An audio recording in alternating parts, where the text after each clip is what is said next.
देख रहे हैं राष्ट्रवादी संदेश। 11 जुलाई को हमारे संगठन ने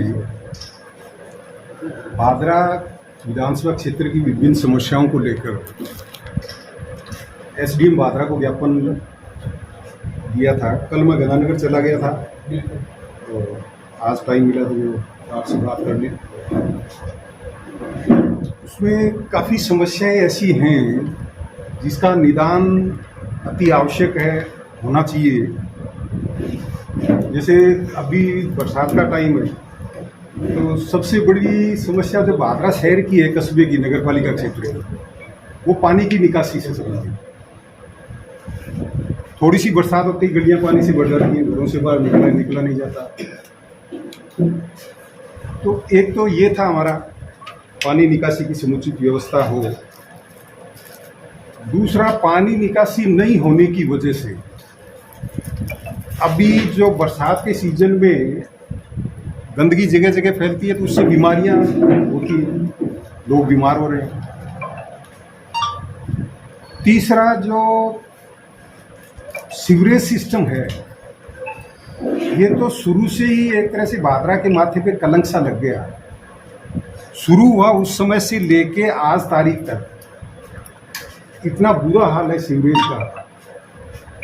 मतलब करीब करीब घरों में जो पानी है उसमें स्मेल आ रही है, करीब करीब। और करीब करीब लोग पानी जो सप्लाई वाला आता है, कैंपर वाला आता है, वो इस्तेमाल करते हैं। तो पेट से संबंधित बीमारियों की सबसे बड़ी वजह पीलिया हो, दस्त हो, अल्सर हो, ये पानी की वजह से बहुत ज़्यादा हो रहा है। तो इस पानी की निकासी की समुचित व्यवस्था का था। भादरा में नगरपालिका क्षेत्र में जो गलियों की लाइट है, स्ट्रीट लाइट, वो व्यवस्था भी अस्त व्यस्त है। उस वजह से चोरियां भी हो रही हैं। ये भी मांग हमारे संगठन ने की कि भादरा जो स्ट्रीट लाइट की व्यवस्था है वो दुरुस्त की जाए। इसके साथ में पिछले दिनों में भी भादरा में चोरियां हुई काफ़ी, वो भी सिरे नहीं चढ़ पाई, ये पुलिस नहीं पहुंच पाई उन तक। तो उनका है कि उनको भी पकड़ के दायरे में लाया जाए। और चोरियों की जो सबसे बड़ी वजह है, जो आने वाले टाइम में, अभी गंगानगर भी कल बातचीत चल रही थी, ये लूटपाट की घटनाएं हैं और हैं जो पिछले दिनों भादरा में भी हुई। तो उसका सबसे बड़ी वजह है जो चिट्टा का नशा है, उस पर कतई लगाम नहीं लग पाई। और वो समाज के ऊपर, आने वाली नस्लों के ऊपर, वो एक तरह से घुन की तरह खा जाएगा इसको। इसके ऊपर समय रहते ध्यान नहीं दिया। पीने के पानी की व्यवस्था न केवल कस्बे में चरमराई हुई है, बल्कि गांव में भी ये स्थिति है कि पीने के पानी की व्यवस्था समुचित नहीं है। गांव की भी शिकायतें आ रही हैं लगातार। ये बिंदु भी हमारा था। खाद और बीज की कालाबाजारी का, नकली खाद और बीज आने का, और खाद डीएपी यूरिया पर्याप्त मात्रा में नहीं होने का, काश्तकारों को बड़ा दंश झेलना पड़ रहा है इस चीज़ का। ये मांग भी हमारी इसमें थी। भादरा में चकबंदी, किलाबंदी, मुर्गाबंदी का काम जो है वो अब तक सिरे नहीं चढ़ा। ये 2004-05 में मैंने मुद्दा उठाया था। उसमें वेबकोस कंपनी को दे के ये काम करवाया गया, लेकिन उस समय मतलब सबसे बड़ी दिक्कत आ रही है वो कि कुछ रकबा हमारा भाखड़ा क्षेत्र में आता है। इधर थोड़ा पूर्व का लें, उत्तर का लें, और दक्षिण का लें, इधर का लें,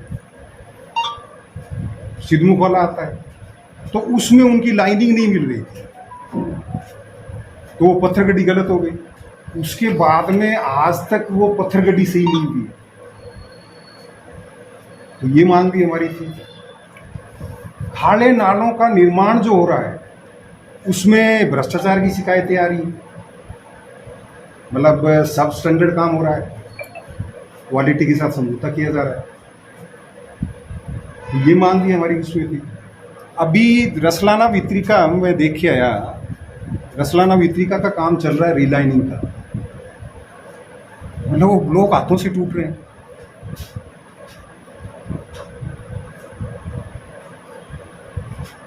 तो इस तरह के ये जो मुद्दे थे,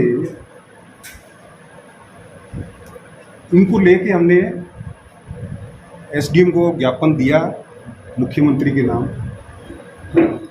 और ये था भी इनका समाधान 15 दिन में किया जाएगा, नहीं तो हमारा संगठन फिर घेराव करेगा। तो ये हमारा जो मांग पत्र था, इसके बारे में बात करने के लिए आप लोगों को बुलाया गया था। और एक पॉइंट मांग पत्र में हमारा और था कि पिछले दिनों आप लोगों के सबके संज्ञान में भी है ये चीज़, पढ़ी भी होगी, और राजस्थान में कई जगह हुआ है इस तरह का। नमस्कार। प्रधानमंत्री किसान सम्मान निधि, मतलब श्योराटाटा अपने विधानसभा क्षेत्र का एक गांव है, उसमें कम से कम 350 ऐसे लोगों के नाम लिखे हुए हैं जो उस गांव में कभी है ही नहीं, और उन्होंने किसान सम्मान निधि प्राप्त की। और वो नाम कहाँ के हैं? पश्चिम बंगाल के। हमने उसकी पड़ताल की, वो नाम पश्चिम बंगाल के, और वो किसान सम्मान निधि ले गए। हमारा ये था कि इसकी भी जांच करवाई जाकर इसकी एफआईआर दर्ज करवाओ, ये मुद्दा भी हमारा था। तो ये एक मांग पत्र था हमारा 10 बिंदुओं का, ये लेके हमने एसडीएम को ज्ञापन दिया, ये बातचीत करने के लिए आपको। तो आपकी जो तू में हुई थी, नोकझोंक हुई थी, उसको लेकर चर्चाओं का बाजार गर्म है। हनुमानगढ़ में भी कर्मचारियों ने ज्ञापन दिया था जिला कलेक्टर को कि कानूनी कार्रवाई की जाए डॉक्टर साहब, तो उसको लेकर डॉक्टर साहब क्या कहेंगे? क्या आपका वो रवैया ठीक था, या एसडीएम होने का वो रवैया आपको कैसा लगा, क्या कहेंगे? मेरा तो ये कि हम यहाँ से इकट्ठा होकर ज्ञापन देने बाजार के अंदर से गए, वहाँ बाहर थोड़ी देर मीटिंग की, एक दो हमारे साथियों ने अपने विचार रखे, और बाद में ज्ञापन देने अंदर गए तो वहाँ पुलिस से जाब्ता भी था, मतलब 4-5 कांस्टेबल, हेड कांस्टेबल और एक सब इंस्पेक्टर भी थे वहाँ। तो हमारा यही था कि बाहर आके गेट पे वो ज्ञापन ले लेंगे। करीब 15 मिनट वहाँ नारेबाजी करते रहे हमारे कार्यकर्ता, और ताज्जुब करोगे आप कि सब इंस्पेक्टर एक सिंसियर से हैं, वीरचंद जी नाम है ना? हाँ, उन्होंने 3 बार जाके एसडीएम को बोला अंदर जाके चेंबर कि ex MLA doctor Suresh Chaudhary अपने कार्यकर्ताओं के साथ, किसानों के साथ ज्ञापन देने आए, आपको वो बुला रहे हैं, दे लो। 3 बार जब नहीं आए, उसके बाद हम क्या करते हैं? अंदर जाके देंगे ज्ञापन, कब तक इंतजार करें उस गर्मी में, उस धूप में। और सीनियर आदमी थे, पूर्व सैनिक भी थे। वहाँ हम गए तो जाते ही फ़ोन उठा के इसको पुलिस के अधिकारियों को फ़ोन किया कि जाब्ता भेजो। तो मैंने कहा यार जाब्ते की क्या जरूरत है, पुलिस लाइन को बुला लो ना पूरी को, क्या कर लेंगे? 15 मिनट 20 मिनट इतना टाइम, आधा घंटा हमें हो गया खड़े हुए, आप ज्ञापन लेने बाहर नहीं आ सकते। तो उसमें जो उनका टोन था, उनका लहजा था,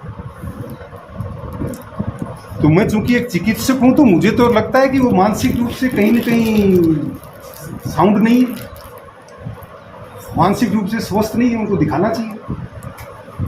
मतलब एक पूर्व जनप्रतिनिधि जा रहा है और इतने सीनियर लोग थे, एक 2 मिनट आके बाहर ज्ञापन ही तो लेना था। तो उनका एटीट्यूड इतना घमंड वाला और इतना एरोगेंट था, मुझे ताज्जुब हुआ। तो मैंने उसको कहा भी, मैंने कहा नया लड़का है, आगे तक जाना है, अपनी कार्यशैली सुधार ले, और शिकायत आ रही है भ्रष्टाचार की, तो 5 बजे बाद में जो वसूली वाला सिस्टम है वो बंद। मेरो कहता कि तेरे जैसे बहुत देखे मैंने। अरे यार इतनी नौकरी नहीं हुई, कहाँ से देख लिए मेरे जैसे। ये कौन सी पोस्टिंग है, दूसरी तीसरी चौथी होगी, तो कितने की देख लिए बहुत का मतलब तो कम से कम डबल संख्या में तो आना चाहिए ना। अभी तक तो सिंगल संख्या में ही चल रहा है, ये कितने की देख लिए, ये रहा। तो आपके गलत व्यवहार था, गलत आचरण था। आपके अंदाज की चर्चा हो रही है डॉक्टर साहब, तो क्या पब्लिक ये माने कि 2003 का डॉक्टर सुरेश चौधरी एक बार पुनः आ रहा है और कांग्रेस की बागडोर संभाले हैं क्या डॉक्टर साहब? ऐसे समय में जब मानकर चले बलवान पूनिया ने कांग्रेस का जैसे हनन सा कर लिया हो, बलवान पूनिया ने कांग्रेसी कार्यकर्ताओं के मंसूबों पर जैसे पानी फेर दिया हो, तो क्या डॉक्टर साहब संभालेंगे कांग्रेस? बिल्कुल संभालेंगे डॉक्टर साहब, आप कांग्रेस की कमान संभालेंगे। बिल्कुल।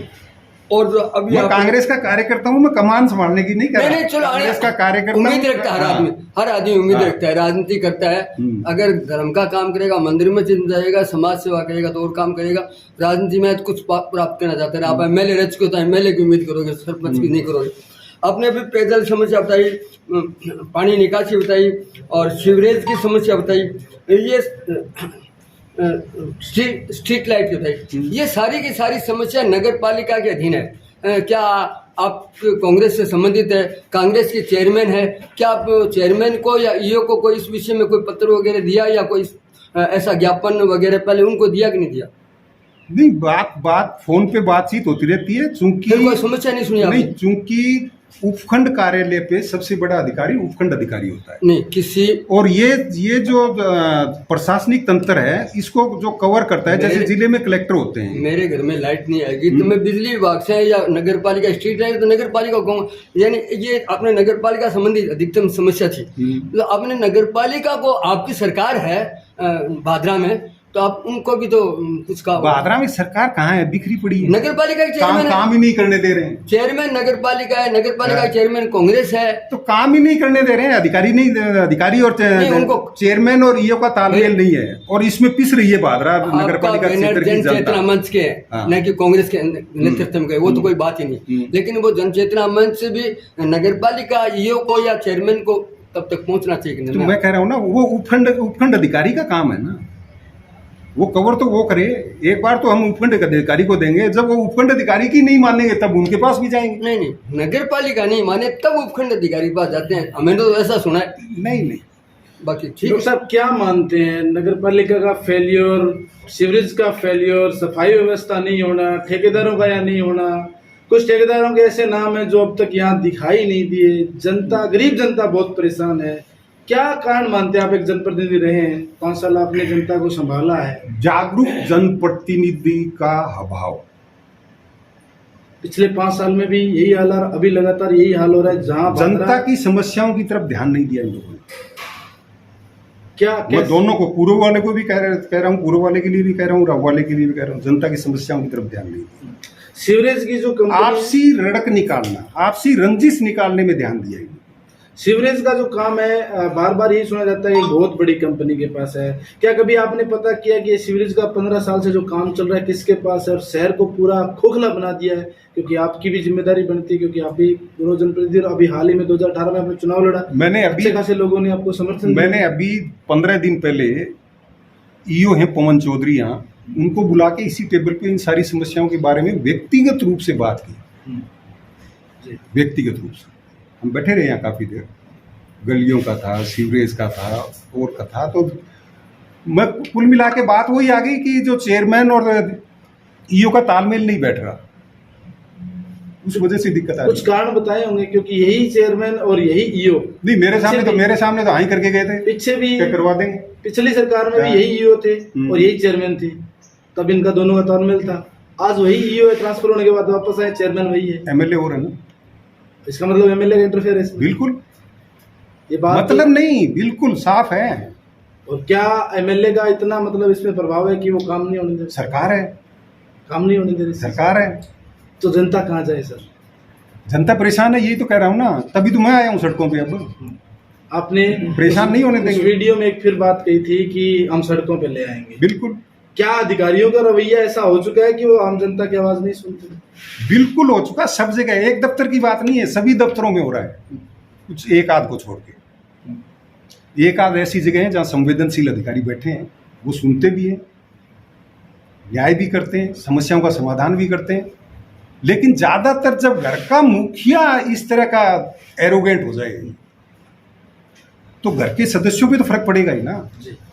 एक बड़ा चुनाव आ रहा है डॉक्टर साहब, पंचायती चुनाव, नगर पालिका चुनाव, उसमें क्या भूमिका रहेगी? क्योंकि अब अगर वहाँ बदलाव नहीं होता तो फिर वही समस्या जिसकी तस्वीर हर ब्लॉक में, हर जोन में, हर पंचायत में चुनाव लड़ाएंगे पार्टी। जो कांग्रेस के सरपंच बन जाएंगे, कांग्रेस का प्रधान बन जाएगा, फिर बाधाएं जनता तुम्हारी गई, फिर तो काम नहीं होगा 4 साल। ये ताकत आने तो दो। नहीं, आप कह रहे हो राज है, तो राज वाले अगर तो राज वाले वीडियो काम नहीं करने राज वाले हैं, राज वाले के सामने दूसरा राज वाला आ जाएगा ना, तब बस कोई जरूरी नहीं है कि सारे प्रतिनिधि नगरपालिका चेयरमैन जैसे हों कि वो काम नहीं करा पाए। डॉक्टर साहब, एक बड़ा सवाल ये है कि पिछले 2 दिन के अंदर जो प्रकरण हुआ था एसडीएम के साथ में, उसके बाद क्या जो विपक्ष, अब तक विपक्ष की भूमिका जो माकपा के प्रतिनिधि निभा रहे थे, पूर्व विधायक निभा रहे थे, वो कहीं ना कहीं उपखंड अधिकारी के सपोर्ट में है। तो इसको आप किस वजह से देखते हैं कि कौन कहाँ बैठा है, किस तरह का विपक्ष या पक्ष की भूमिका निभा रहे है? वहां कुछ नारे लग रहे थे, वी सपोर्ट विद एसडीएम, भाई एसडीएम के साथ उनको मेरे से कोई खतरा नजर आ रहा होगा और तो क्या होगा। अभी आपने एक बात बोली थी वसूली वाली, तो ये वसूली से क्या अर्थ निकले? बिना काम के कोई पैसा नहीं हो रहा, बिना पैसे के कोई काम नहीं हो रहा। नहीं, ऐसा कोई बिना पैसे आपके पास कोई ऐसा बंदा आया है जो कह रहा है कि हम इससे पैसे मांग रहे हैं? बिल्कुल, मतलब एक वाक्य बताऊं, मैं नाम तो नहीं लूंगा। एक काश्तकार के 3 बीघा जमीन थी बल्दी, और 3 बीघा जमीन का नाम दुरुस्तगी का दावा एक वकील साहब ने किया, उसके 3 लाख रुपए मांगे नाम दुरुस्तगी के। तो वो वकील साहब शाणे थे, वो बोले आप एक काम करो, इसको 3 लाख रुपए दे दो और ये 3 बीघा जमीन आपके नाम करा देगा। ये तक स्थिति आ गई, बिना पैसे के कोई काम नहीं हो रहा है। डॉक्टर साहब, 2003 से आज तक आप निर्दलीय रहे और उस समय भाजपा के समर्थित चले गए थे।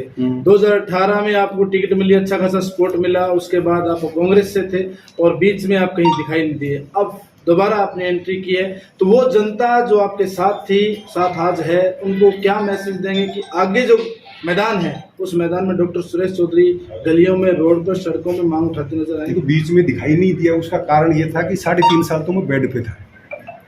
मेरे दोनों पांव टूट गए थे, एक हाथ टूट गया था, मेरा 15 ऑपरेशन हुए 5 साल में। तो उस समय तो मेरा खुद को ये स्थिति, मतलब मैं कई बार सोचता था कि चल पाएंगे भी नहीं चल पाएंगे। मेरा एक पांव कटने की नौबत आ गई थी।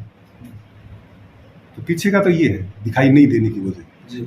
और आगे का ये है कि अब मैं लगातार भादरा में रहूँगा, लोगों के बीच में रहूँगा, लोगों की समस्याओं के लिए सड़कों पे आएंगे, और लोगों की समस्याओं को लेके सड़कों पे आएंगे, फिर भी समाधान नहीं हुआ तो प्रशासन को सड़कों पे ले आएंगे। खुला चैलेंज, बिल्कुल आंदोलन करेंगे। डॉक्टर साहब, इस बार आपके कुछ पारिवारिक सदस्य भाजपा के साथ 2023 में, और आपको क्या लगता है कि अब 1.5 साल के अंदर ऐसा कोई काम हुआ है जिससे वो कह सकें कि हाँ, हमारी सरकार ने अच्छा काम किया?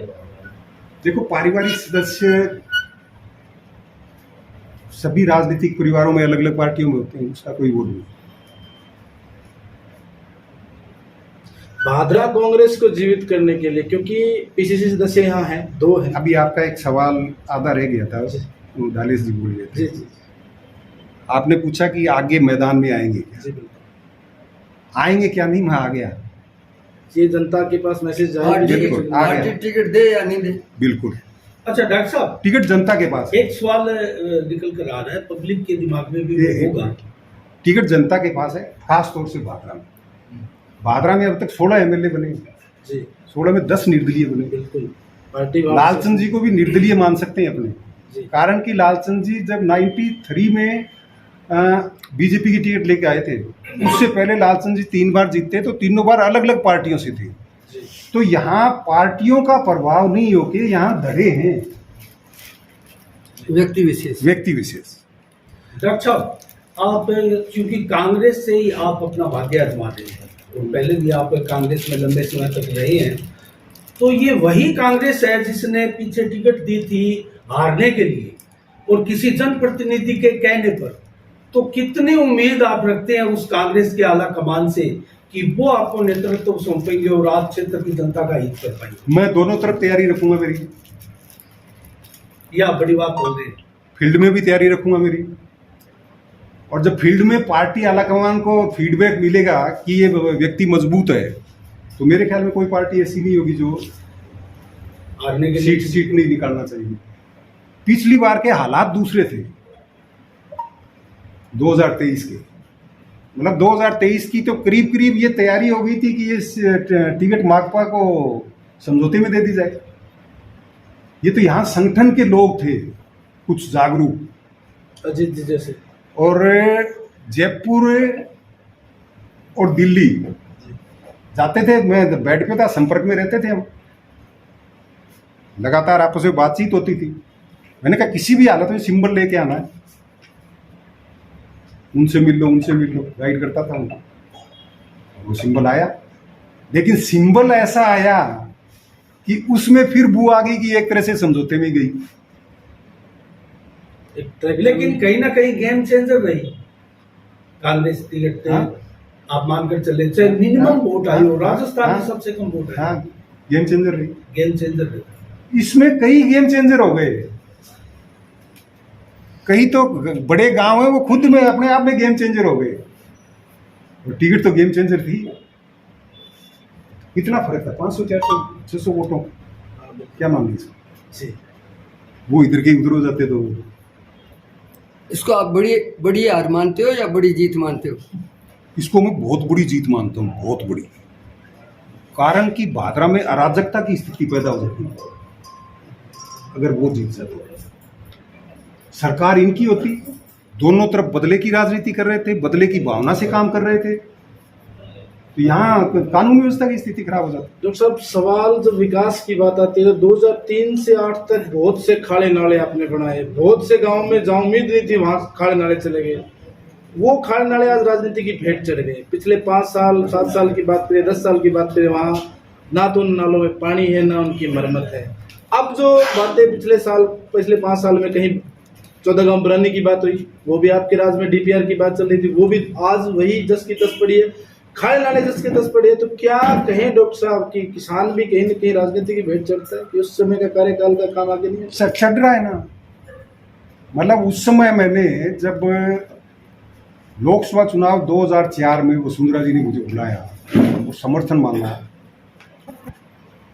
तो उसके बाद में मैंने सबसे पहले डिमांड ही ये की कि मेरी जो सिद्धमुख नहर सिंचाई परियोजना है उसमें पक्के खाड़े नालों का निर्माण किया जाए, और तुरंत उसके लिए 187 करोड़ रुपए उस समय जारी कर दिए थे।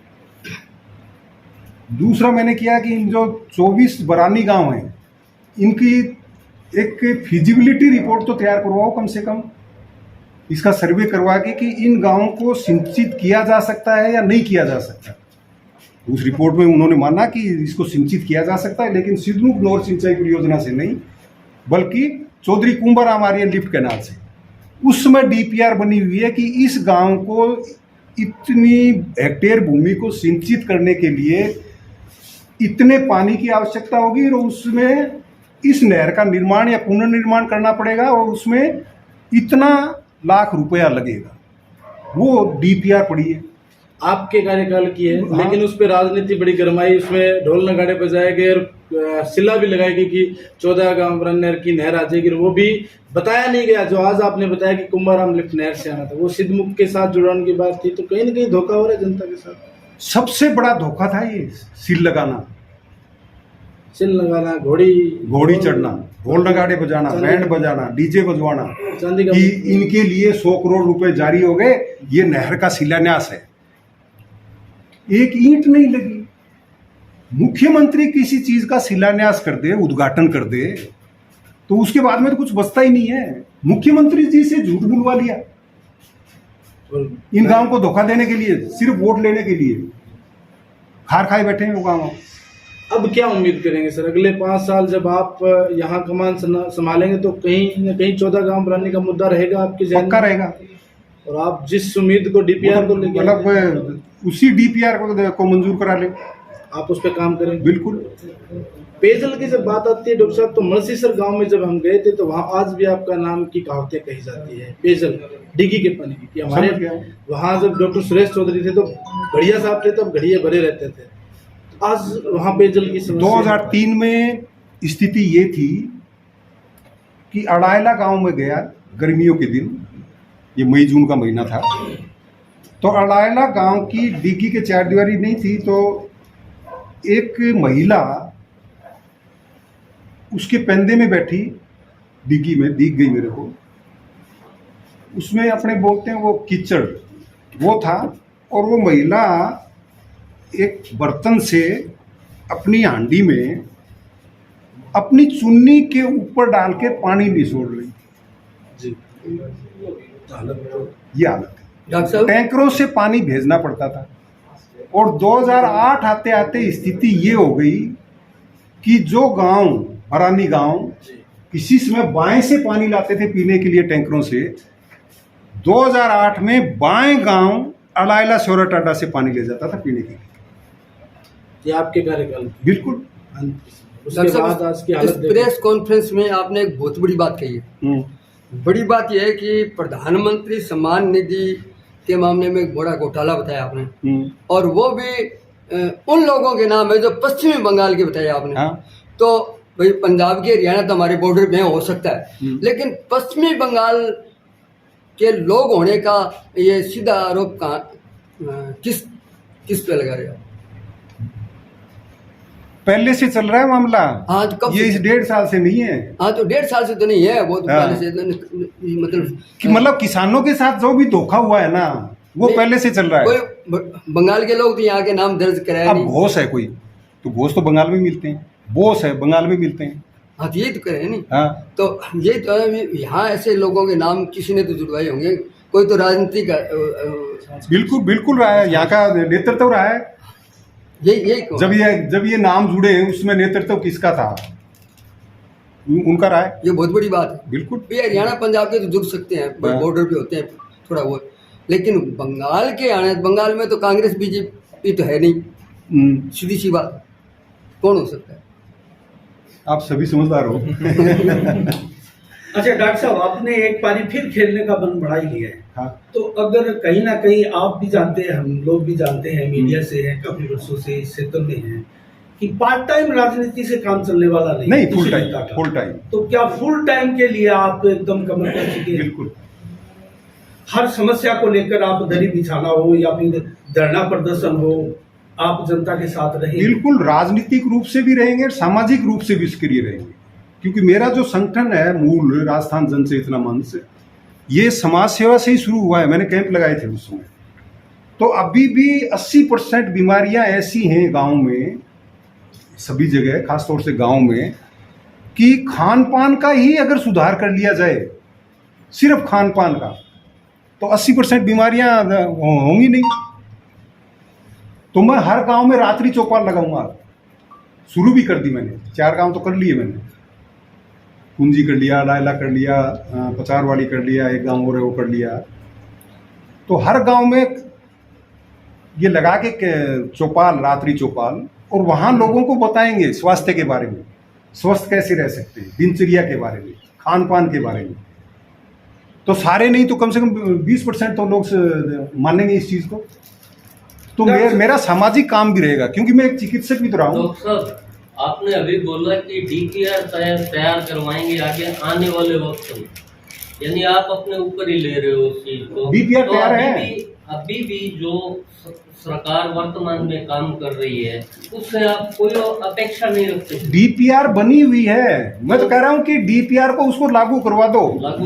अब उस समय जो पैसा लग रहा था, आज उससे 10 गुना 15 गुना ज्यादा पैसा लगेगा। पैसा ही तो बढ़ाना है सरकारों के लिए, मतलब इतना पैसा कोई वो नहीं है। तो क्या अपेक्षा रखते हैं आप वर्तमान सरकार से इस बारे में कि 14 बारानी गाँव को सिंचित किया जाए? करना चाहिए।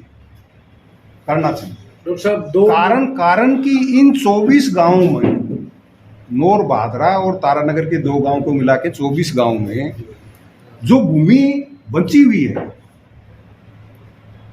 उसकी उत्पादक क्षमता चौधरी कुंभाराम आर्य लिफ्ट कैनाल एरिया में पहले से जो भूमि सिंचित हो रही है उससे कहीं ज्यादा है,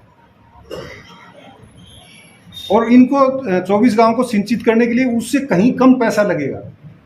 ये भी डॉक्टर साहब 2 मुद्दे और बाकी हैं, शायद आपकी घोषणा में हो, आपने बताया नहीं। एक तो फसल बीमा, पिछले कुछ साल से 2021 से लेकर अब तक किसान परेशान है। दूसरा जल जीवन मिशन, पीछे की सरकार में ऐसा आरोप लगाया गया है कि बेचता भाव से घरों में कनेक्शन नहीं मिले, आज भी वो लोग चक्कर काट रहे हैं। ऐसी 2 समस्याएं जो पूरी तहसील के अंदर है, विधानसभा क्षेत्र के अंदर, इन पे कोई काम करने की या कोई शिकायत? जल जीवन मिशन में बहुत बड़ा घोटाला भादरा में हुआ है। गांव में जाते हैं तो मतलब पाइप ऐसे सटा के रखे हुए पाइप हैं, उनमें पानी कैसे जाएगा? उनके ऊपर वो लगाना पड़ेगा ना, या एक दूसरे के अंदर डालना पड़ेगा, कनेक्ट करना पड़ेगा। खूब घोटाले हुए। फसल बीमा के लिए भी लड़ाई लड़ेंगे, और जल जीवन मिशन को जो आपने अभी फरमाया कि भेदभाव हुए जहाँ कनेक्शन नहीं हुए, उनके लिए भी लड़ेंगे। जल जीवन मिशन में तो आपके कांग्रेस के मंत्री उसमें हाँ तो घोटाला हुआ है तभी तो है, शामिल है। घोटाला है तब, मतलब सरकार कह रही है घोटाला है तभी तो अंदर गए होंगे। डॉक्टर साहब, आप इंटेलिजेंट पॉलिटिशियन हैं निश्चित रूप से। आप भी 2003 से 5 तक विधायक रहे हैं, उसके बाद में जयदीप जी आए, संजीव बेनीवाल आए, बलवान पुनिया आए और गए भी, लेकिन इनकी सत्ता क्यों जाती है और दोबारा क्यों नहीं आ पाते हैं?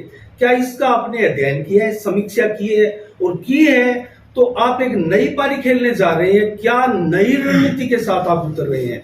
क्या पुरानी रणनीति कैंप लगाना या जनता में जाना, क्या ये पर्याप्त है? बलवान पुनिया भी विकास को लेकर चुनाव लड़ रहे थे और वो हार गए, तो क्या क्या रणनीति आपके दिमाग में है कि आपको जनता फिर से एक बार ताज दे? जनता के दिलों में उतरना। कैसे उतरेंगे? कोई रणनीति इसके उनके नजदीक जाके, उनका मन जीत के, उनका दिल जीत के, उनकी मदद करके, उनकी सेवा करके, उनके लिए आंदोलन करके।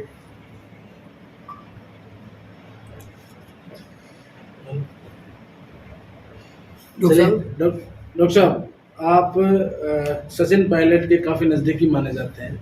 हाल ही में आप वहां प्रोग्राम में भी गए हैं, तो क्या माने, क्योंकि भादरा की जनता में चर्चा है कि शीघ्र ही डॉक्टर सुरेश चौधरी भादरा में बड़ी सभा करने वाले हैं, उसमें सचिन पायलट आने वाले हैं।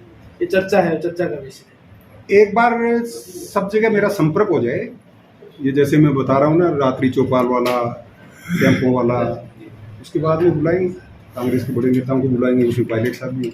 डॉक्टर साहब, अंदरूनी एक चर्चा और है कि आप जब फुल फ्लैश एकदम भादरा में आ जाएंगे, उससे पहले बलवान पुनिया एंट्री मार जाएंगे कांग्रेस में, तो उसके लिए क्या आप क्या सोच रहे हैं, क्या आप मानते हैं? कांग्रेस महासमुद्र है, कोई फर्क नहीं पड़ता इसमें कौन आता है कौन जाता है, क्या फर्क पड़ेगा? डॉक्टर साहब, जैसे गांव अपने 200 प्लस है, तो कौन से गांव में अब आपका जाने का मूड है? गांव वाले इंतजार कर रहे हैं भी एक आवाज आपकी वहां भी गूंजे। बारी बारी से, कभी इधर कभी उधर, कभी इधर कभी उधर। जैसे आप कौन से क्षेत्र को पहले लेना चाहते हैं? जैसे आप 200 गांव में घूमोगे आप? नहीं, पूरे को, पूरे। डॉक्टर साहब, सितंबर माह के अंदर सचिन पायलट का कार्यक्रम कोई ध्यान है आपको? नहीं अभी ऐसा रामदास गांव के अंदर को उद्घाटन करने का अभी ऐसा कोई नहीं। अभी पायलट साहब छत्तीसगढ़ के इंचार्ज हैं, वहाँ पूरा ध्यान दे रहे हैं आने वाले टाइम में। डॉक्टर साहब, आपको लगता है पायलट को बागडोर मिलेगी, गहलोत को नहीं मिलेगी? मिलनी चाहिए, मिलनी चाहिए, मिलनी चाहिए। कि यूथ में जो दीवानगी पायलट साहब के प्रति है, वो किसी टाइम अशोक गहलोत के प्रति होती है। जब मैं SMS मेडिकल कॉलेज छात्र संघ का अध्यक्ष होता था, फिर NSUI में आया, तो उस समय मैं अशोक गहलोत साहब के साथ पश्चिमी राजस्थान में कई जगह गया, बड़ी दीवानगी थी। वो दीवानगी बाद में मैंने वसुंधरा जी के साथ देखी, यूथ की, और वो दीवानगी आज की तारीख में, मतलब किसी पार्टी में किसी नेता के प्रति है तो वो पायलट साहब के प्रति है। अगर नहीं मिल पाती है बागडोर पायलट साहब की, तो गहलोत साहब से आपको कितनी उम्मीद है? मेरे को कांग्रेस आला कमान से उम्मीद है, उससे भी ज़्यादा उम्मीद है मेरे को भादरा की मेरी आला कमान से, भादरा की मेरी जनता से।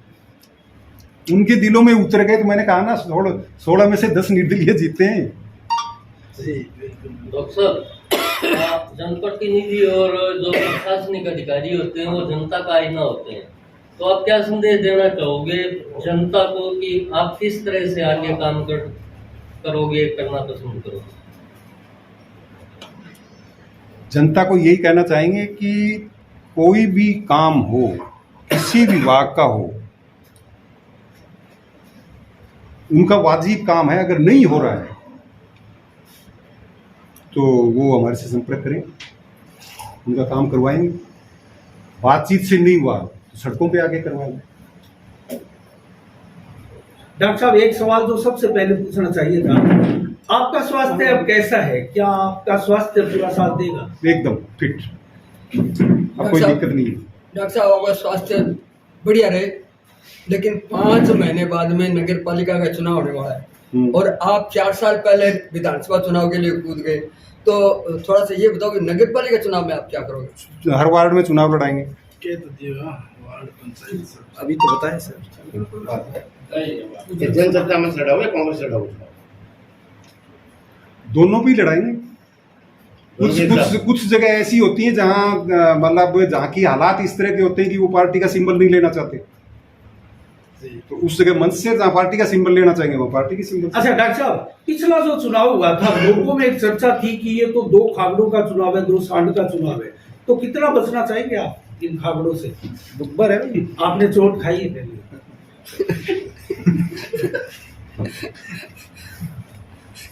ये जवाब मैं देना चाहूंगा। हाँ, दो डॉक्टर साहब बब्बर हैं, सांडों का कुछ नहीं बंटने वाला। जब बब्बर शेर आएगा तो चिंता की बात नहीं। जहाँ तक बात आप टिकट की कर रहे हो, मैं 2018 की बात बताता हूँ आपको। निश्चित तौर से गहलोत साहब ने हमारी फाइनल कर रखी थी। मैं शोभा सिंह डूडी जी के साथ था उस समय, डूडी परिवार से मैं सदा जुड़ा रहा हूँ। हमारी फाइनल थी, पहले दिन तक हमने फाइनल कर दी। हमारी का मतलब हमारी शोभा सिंह डूडी की फाइनल हो रखी थी। और कब डॉक्टर साहब को मिल गई? 1993 में भी डॉक्टर साहब जादू करके आए थे। मंत्री साहब का टिकट ज्ञान सिंह चौधरी का काट के लेके आए थे। जादूगर हैं, भादरा के जादूगर हैं तो डॉक्टर सुरेश चौधरी हैं। और अब की बार तो लाना कोई बड़ी बात है ही नहीं। निश्चित तौर से टिकट भी आएगी, चुनाव भी लड़ेंगे और चुनाव जीतेंगे। आगे कांग्रेस की सरकार बनेगी, विकास के कार्य होंगे, कोई चिंता की बात नहीं है। अजीत जी, अब आप आई गए डॉक्टर साहब, पिछली बार जब पैनल था उसमें आपका भी नाम था, आप भी टिकट मांग रहे थे। बिल्कुल 38 दावेदार थे। अब उनको इकट्ठा करना कितना बड़ा चैलेंज है, उनको एक साथ लेकर? बिल्कुल सब एक मंच पर आएंगे। कांग्रेस परिवार एक है, कोई दिक्कत वाली बात नहीं है। पिछली बार को आधों को ये लगा कि ताकत वाला नेता नहीं है। जो 38 लोग पहले टिकट मांग रहे थे, डॉक्टर साहब ने 2018 में जब चुनाव लड़ा तो वो साथ थे, कहीं कोई जाने वाला नहीं है।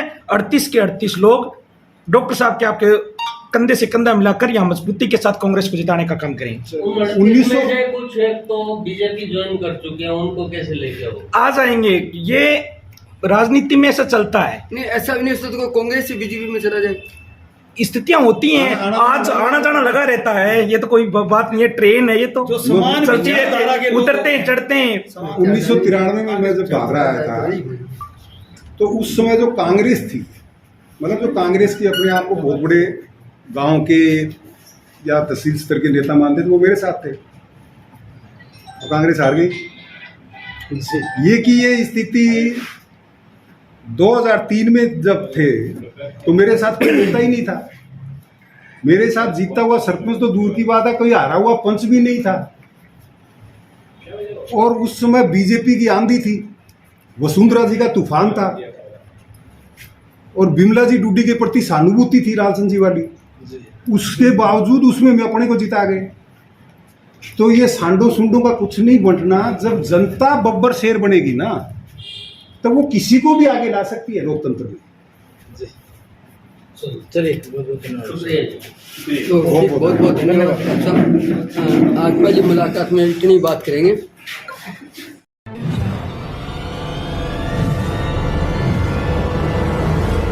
हमारा वीडियो आपको अच्छा लगे तो सब्सक्राइब करें, बेल आइकन दबाएं और लाइक करें।